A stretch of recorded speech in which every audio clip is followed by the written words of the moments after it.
everyone. Today we're actually sitting down and talking with a panel of experts from the cannabis industry on the status of cannabis financing and the rapid evolution, frankly, of the space and what's occurring and how that's affecting our banking and capital raising activities. So that said, I'd like Emily, if you could introduce yourself and we'll go through here.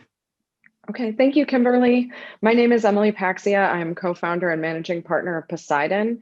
We have been investing directly in the cannabis industry since January 2014. And so obviously we've seen many ebbs and flows in how capital has operated in the industry and the access to it.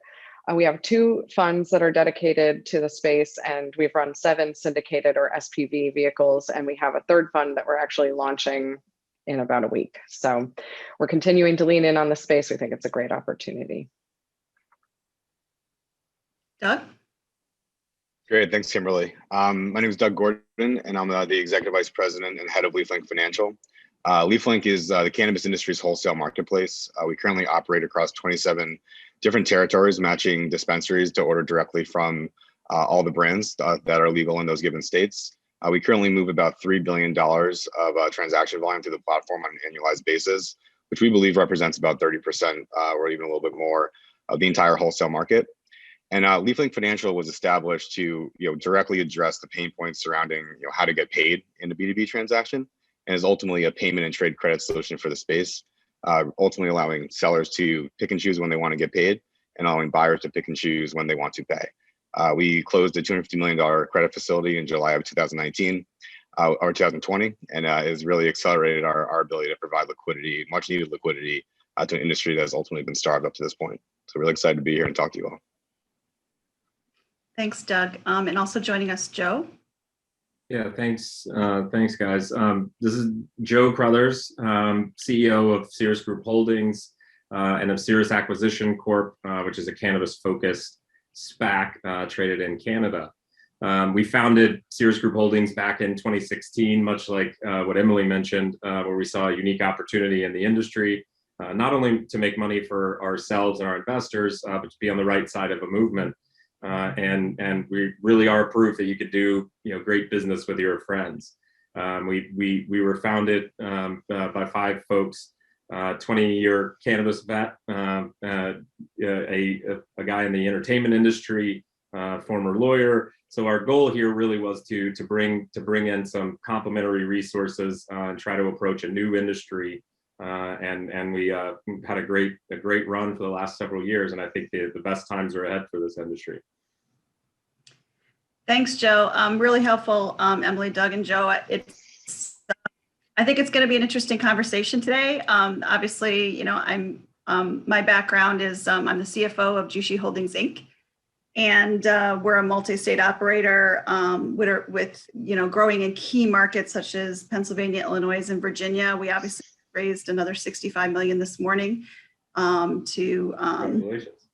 So we've been very active in the space, and we have a unique approach and some strengths given our founders and team's depth of experience in capital markets and structured financing, M&A, distressed debt. So we built a pretty incredible team from multiple industries and specialties to apply to cannabis in order to create really a best-in-class Fortune 500 framework of compliance as we acquire, invest, and scale operations.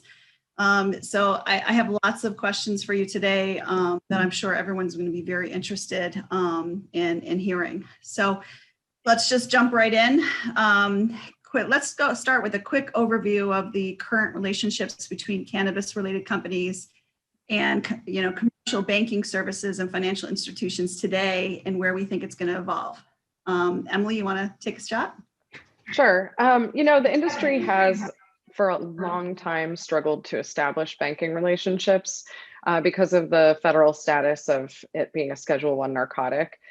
This has, again, as we've seen ebbs and flows over the years, and we saw it improving up to a certain point until Jeff Sessions came in as the Attorney General, rescinded the Cole memo, and took further stances on it. And so the banks and the institutions got pretty fearful about banking the industry. And even as a financial investor in the industry, we saw our accounts being taken away from us, and it was a really disruptive time for the business. Over the last few years, it seems like we've continued to improve, especially with the institutions being able to see that even with government that was not necessarily widely in support of the cannabis industry, that they were letting the industry continue to grow and evolve. And I think that the people and the participants in it were continuing to prove that we're trying to run these businesses transparently and be as above board as possible. And I know I've sat down with the president of the American Banking Association, and his whole point of view is he's not necessarily pro cannabis, but what he is pro transparent banking regulations, and feels like this is something we should be seeing for this industry, which has been so tremendously cash based. But where we are today is, I'd say we're more banked than we have been. I see institutions stepping up and they're running real KYC AML processes in order to make sure that they can report back and say that they've done these checks on these businesses. And for us, what that means is our cost of capital has gone down. We don't have to pay to have bank accounts. We're actually accruing interest in our bank accounts. And, all of our fees are going down. And this is just really good. And I've seen some of our companies even get lines of credit. They're not big lines of credit, but to even be able to establish that at this point is a remarkable point of progress. And what it's showing to me is that these banks are figuring out that this industry is worth taking the risk for, and that they're creating infrastructure around it to be able to do it. Yeah, to add on that, Emily, what I've also seen, when I joined the industry in 2018, there was very, very small banks and credit unions serving the space. And they were, I would say pretty rudimentary programs that were put in place to serve them, which was very cumbersome on the operators. It wasn't very clear what had to be done. Therefore, typically the asks were everything and anything to show that you're operating compliantly. However, what we have seen over the last 2 years is much larger institutions start stepping up to the plate, which have more sophisticated service offerings, more sophisticated technology. One thing I find super interesting about the cannabis industry is it's probably the first industry ever to have a fintech first banking experience. When it will go federally legal, a lot of the banks have really stepped up their game in terms of utilizing technology to automate compliance. And a big driver of the banks getting more comfortable, and now institutions as big as tens of billions of dollars that are serving the space, they're utilizing regulatory technology to really automate the compliance requirements. I think that's a huge driver of the comfort level that people are feeling at the compliance offices of these banks to enable more traditional services to be offered to an industry that was ultimately starved of them for a very, very long time. So I feel very bullish about what the future holds for commercial banking services being expanded. And it's interesting, when I say expanded, we're talking about just giving them basic banking services at reasonable costs and be able to get all the products and services that every other traditional industry is afforded. Yeah, I'd echo many of the same points. This is very personal for me. When I first got into cannabis prior to Sears, I founded a distribution company, and the first $50,000 payment that we got was in cash, and I was very quickly robbed. The guy that collected the cash was followed out of the dispensary, car windows broken, and the cash taken out from inside the car. So, and obviously as a very starting business, right, that's painful. So this has been very close to me from the very beginning, and they're right, it is getting better. We do still see, even just today, I'm dealing with updating our website, because for the last 3 years, our bank has basically said, look, we know you're doing cannabis, but we want you to be very quiet about it. Don't rub it in our face, right? And so don't have cannabis all over your website, et cetera. And that stuff is starting to change, and I know that seems very basic and very rudimentary, but that is the kind of stuff we've been dealing with. So I agree with what both of them said. It is improving. We do still have a long way to go. Yeah, it's a good point that you made about the personal impact too, because I don't know if y'all have tried to get a mortgage since you got into cannabis, but when you derive the majority of your income or all of it from the industry, even if you're a fully reporting, fully audited financial manager of funds, it creates challenges and even in our personal lives. So. Yeah, I do think that the banks that are actually servicing cannabis are getting a whole bunch of loyalty from the operators, and I definitely think that they see the value in actually all the money that's entering the space from a deposit standpoint, but being able to cross-sell consumer products to people like us who deal with that challenge even as an ancillary company to the space, not even plant touching, is also a huge opportunity. A lot of the banks are finally turning their head around to, which is also great to see. Yeah. As a follow-up question, do you guys see that there's a divide starting to happen in terms of the larger adoption with banks and the larger MSOs, for example, having access to better treasury services, but still not having the long tail of smaller cannabis operators getting access to those opportunities?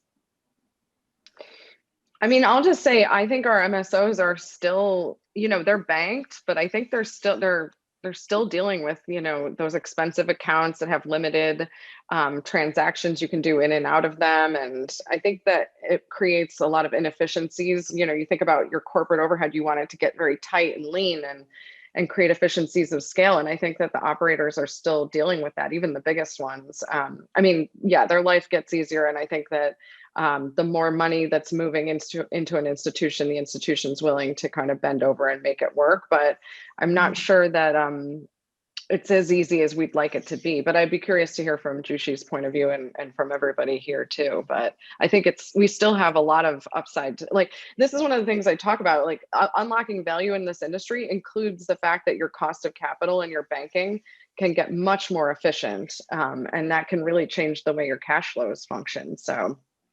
Yeah, it's definitely not where I want it to be yet. I think there's tremendous strides in the last 6 months and the number of banks and the quality of the services and the fees being charged for those services, but it's still far and away higher than a traditional, industry or startup even in other industries would have to bear.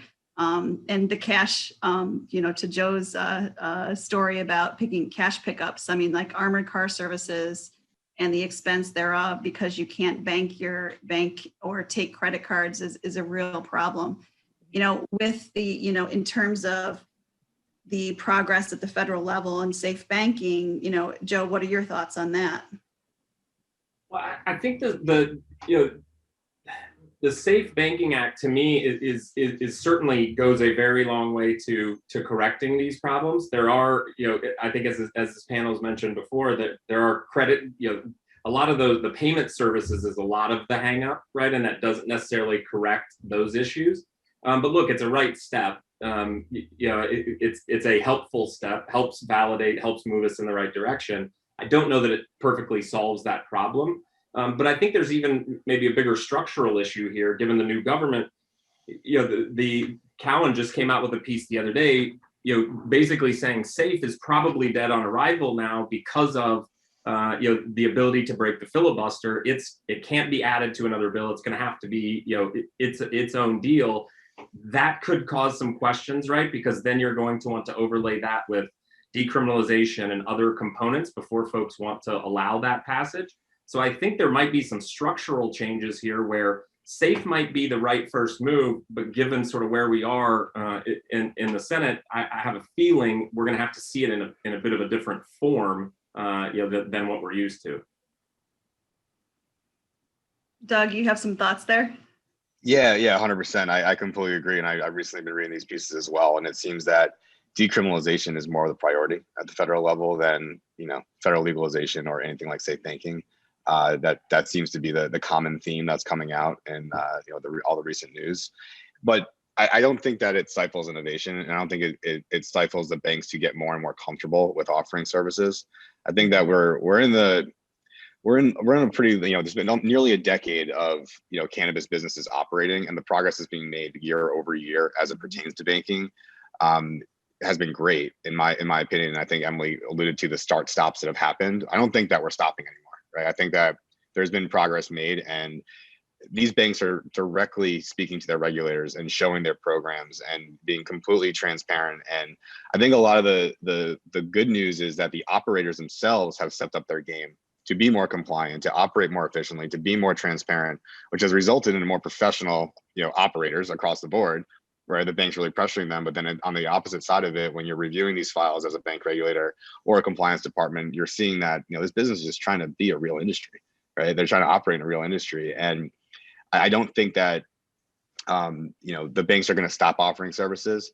But I will say, and I think someone alluded to this earlier, the real win here is getting the card networks to open up, right? And that eliminates cash, right? Once the cash is off the street, everything gets a lot easier to audit. And you can actually, really try where transactions are coming from and be able to, look at things from seed to sale in a true way, and making sure that you can, see the cash flows. So I think that, safe banking, while it helps, and every business needs banking to be a healthy business, to Emily's earlier points, I don't think it's a prerequisite for progress to make it at least more cost effective and get more and more banks to show up. And I also see it at a state by state level, being very, very different, where I see newer states opening up, interacting with their local banks, ensuring that banking's available, and it's coming in at a lower cost, right? I think some of the cost structures have been ridiculous. It's truly predatory, and that needs to go away. And I think that as new states continue to open up and the regulators are not enforcing any action, and they're really, kind of looking at this as it's inevitable, and if we can keep the streets safe in our local communities by offering transparent banking, it's a win-win. And I wish they'd take that more seriously, right? I mean, Mm-hmm. it really is. All they're doing by having handled it the way they have so far is pushing. I mean, it's effectively a tax, right, on folks trying to do things the right way. You're just increasing their cost of doing traditional business, so you're pushing more and more, right back into the black market, which is the opposite of the point here. And what you brought up, Kimberly, is right. I've seen the larger MSOs have a better chance, not even MSOs, but larger cannabis businesses have better banking relationships. They're still not anywhere near perfect. But what that's done is just made it almost impossible, because the banks are sort of thinking to themselves, I'm only going to work with somebody pretty large that I can charge a high fee to, because it's so painful for me to even mess with this.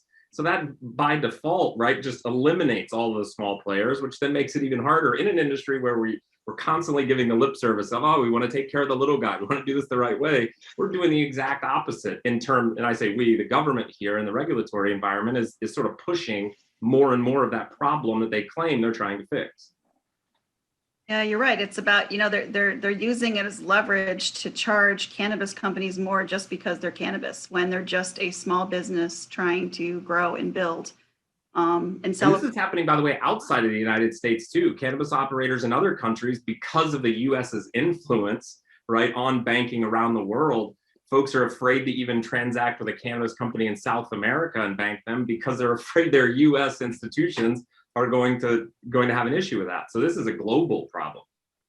It's been amazing, actually, because my earlier point about fintech driving innovation, and this is kind of the first time where fintech's being used at the onset of an industry, that the cost of compliance should be lower when you're utilizing these systems. However, the efficiency that's gained on the cost isn't showing up for most of the smaller operators, even the bigger operators as well.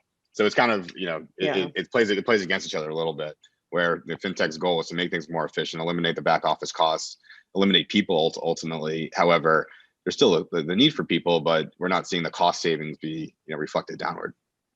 Yeah, and I just one more thing on that, because I think it's like the potential we can be unlocking with these businesses, things get more normalized. And Joe and I know have had multiple conversations about this.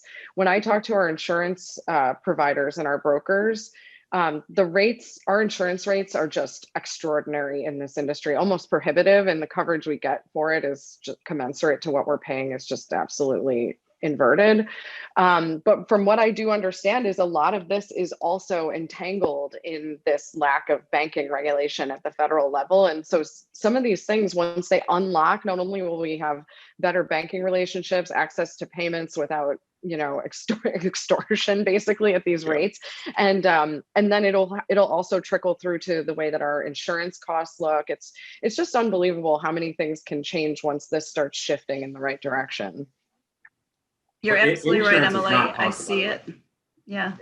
I see exactly the same thing that you do. And I honestly think that, it's going to take change in Washington in whatever form that it may be, so that companies are getting that clear message. And my company is not cannabis companies, but all of our support services, insurance, banking, everything, so that we are not, treated as, second class, and charged significantly more just because of what we do.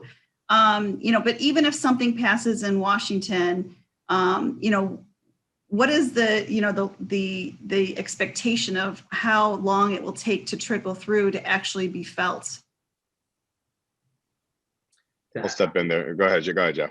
Sorry. Well, I think it depends on where you're talking about it being felt. If the ultimate question, it feels like, is when are you going to see a U.S. plant touching business on a U.S. exchange? Is sort of, once you see that, everything else has sort of happened. Obviously, I think if you in conversations with the NASDAQ and the head of cross listings and things there, they're going to tell you you're 2 years away. You're going to need at least a year and a half post. And Emily and I just talked about this yesterday.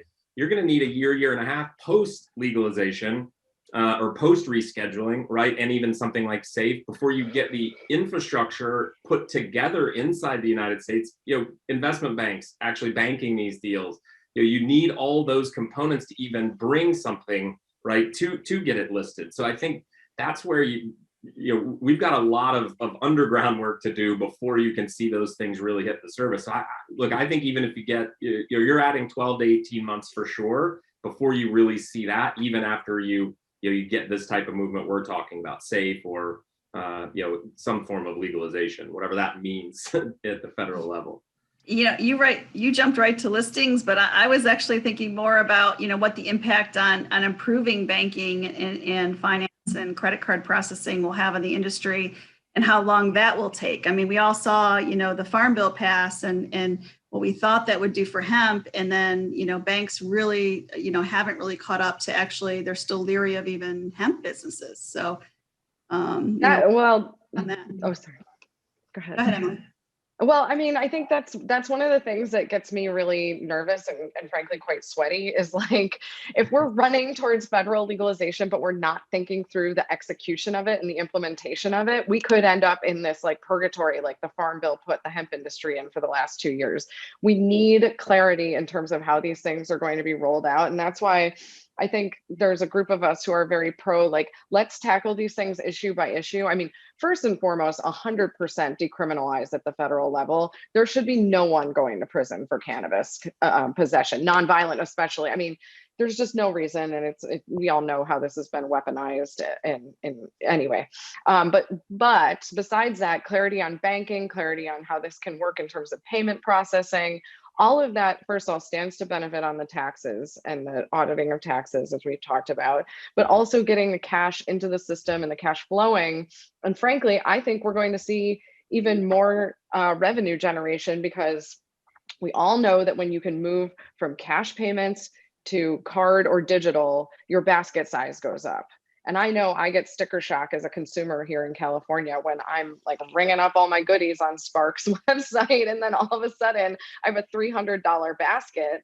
And now they actually have figured out a way to work with the system to have ACH payments. But when I used to have to run down the hill, I live in San Francisco, when I would run down the hill to the ATM, I mean, that was just that's a barrier to closing the sale. So I just think that we have to be very careful about how we think about federal legalization and the steps that should be taken, because it could create actually a bigger conundrum for the industry if we're not really careful and specific.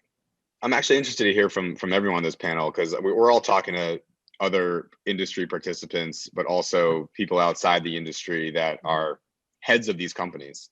And I'm really interested to hear your guys' perspective, because my understanding is there's a lot of companies that are thinking about it, which is very different, to Joe's point, than doing something about it.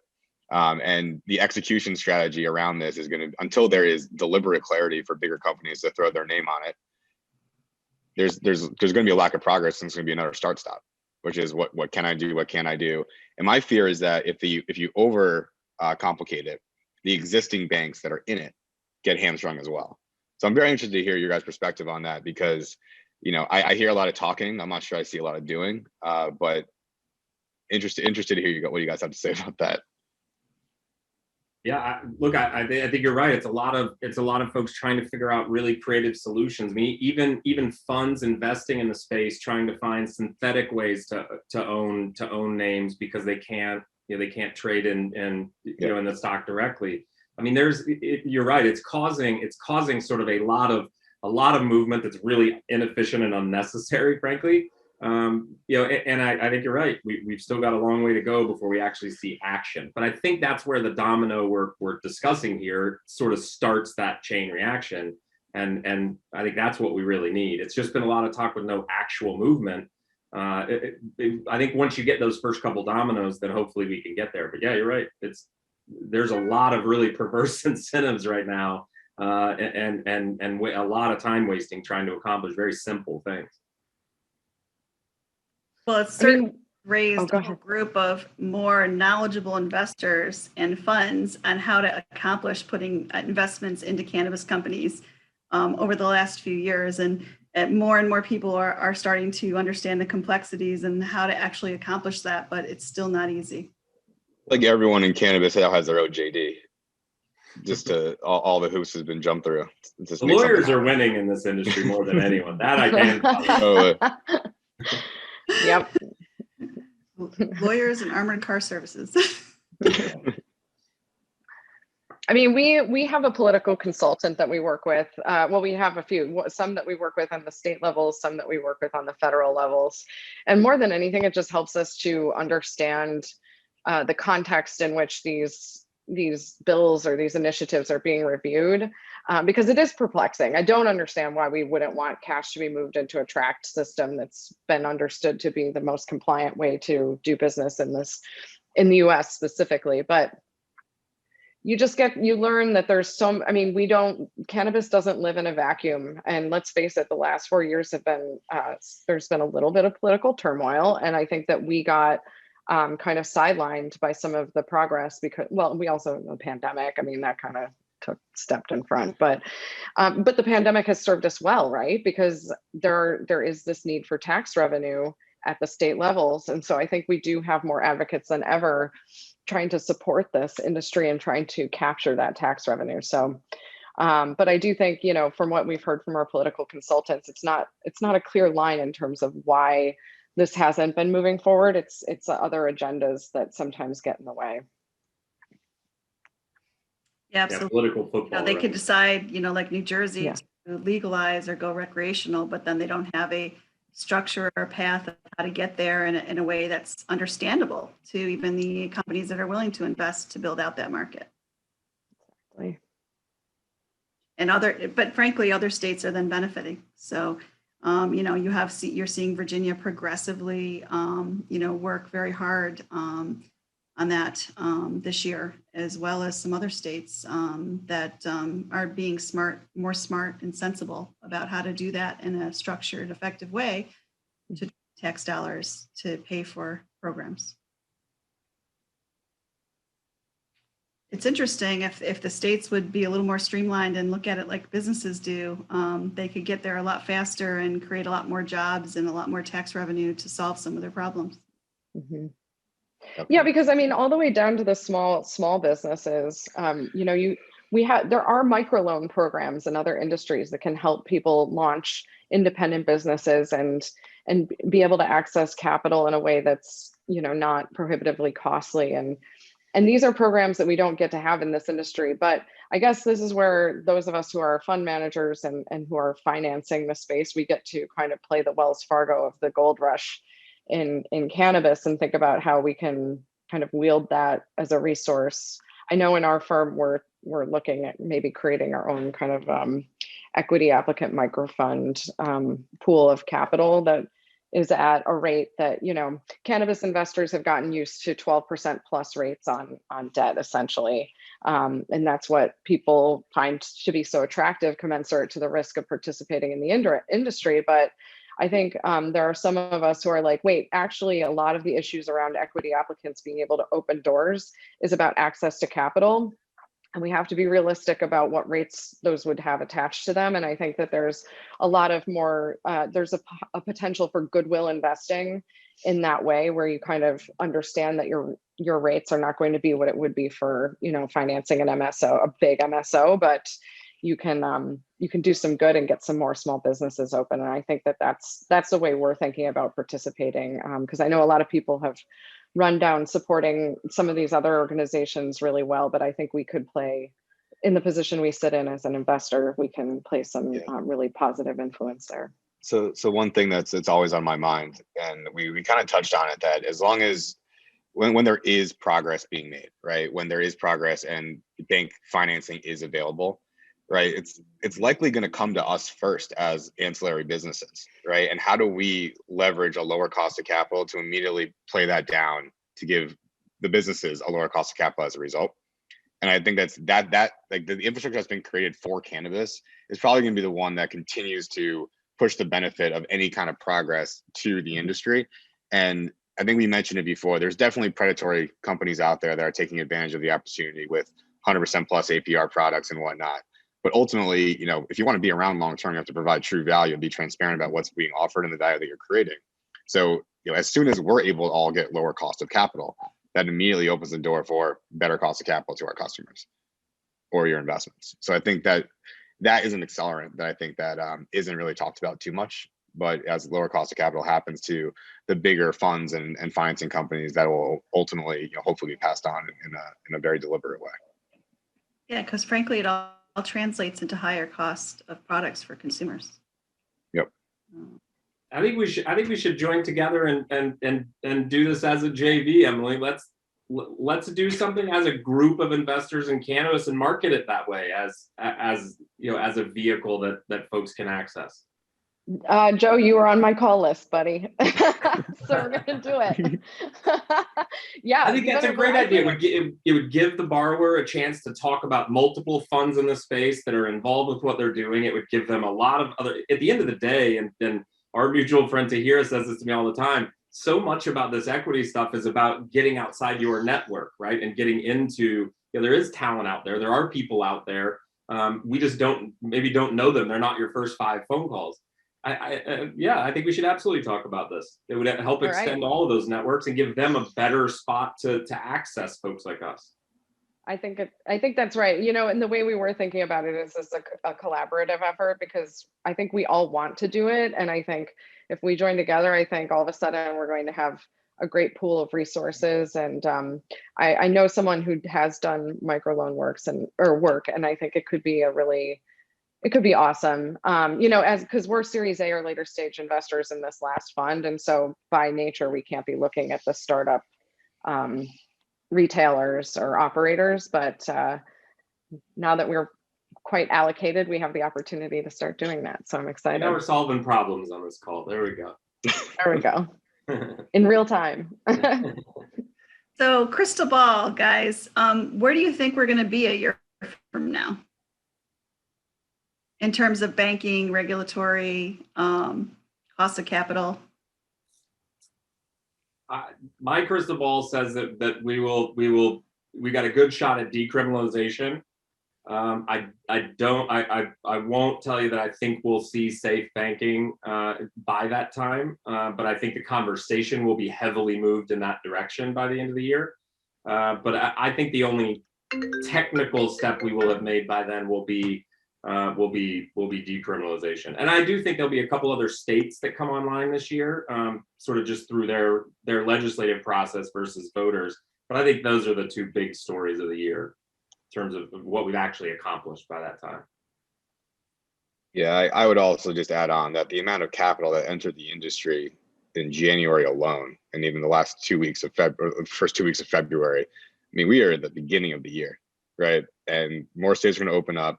There's tons of activity happening on M&A and capital raises for various purposes. So I can see the industry like having a hyper maturation this year. I wouldn't even call it hyper consolidation or anything like that. It's like hyper maturation, where because everything's becoming more sophisticated, strategies and what works is becoming clearer.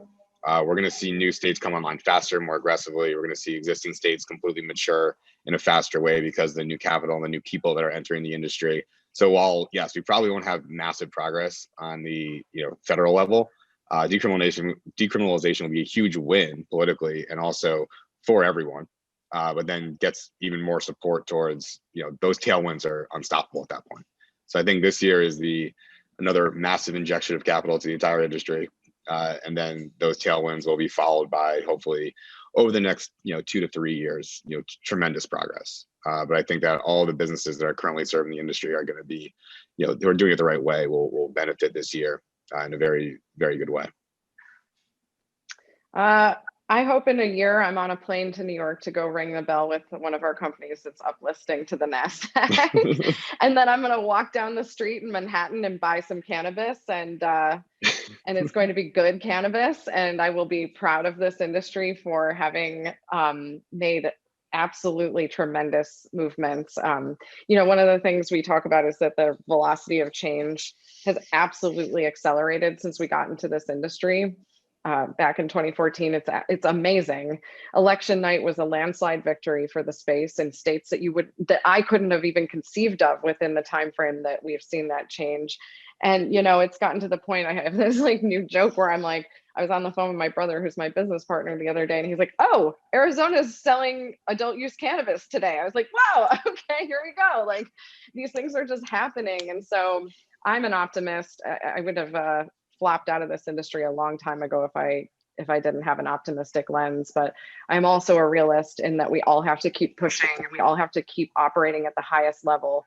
We're under a microscope. We always have been. We will be for a long time. And so we have to take the bar and we have to be way above that in terms of the way we operate, in spite of all of the challenges that we face. So I'm excited. You know, you're absolutely right, Emily. I agree that, you know, it's going to be a highly regulated industry, regardless of how regulations evolve. So standing up that way and addressing up front and staying in front of all the compliance and regulatory changes is super important to be successful. I, of course, have my Christmas wish list, which would be, you know, 280E rolling back, Schedule 1. Sure, uplisting would be a great thing, but those first two things from an economics perspective are huge for the industry and for Jushi, frankly. You know, we expect it'll go that way. The question is how long does it take and how much does it cost? But at the end of the day, I mean, there's room in the industry for a lot of players to be highly successful. And that's assuming that, you know, we're successful in pushing through, you know, what we think are reasonable and logical structure and regulations around this industry that we all feel good about following. Any other thoughts today before we close? Okay, well, thank you so much, everyone, for jumping on this call. And it's been a great discussion. I've really enjoyed it. Thank you. Thank you so much, Kimberly. Thanks everyone else.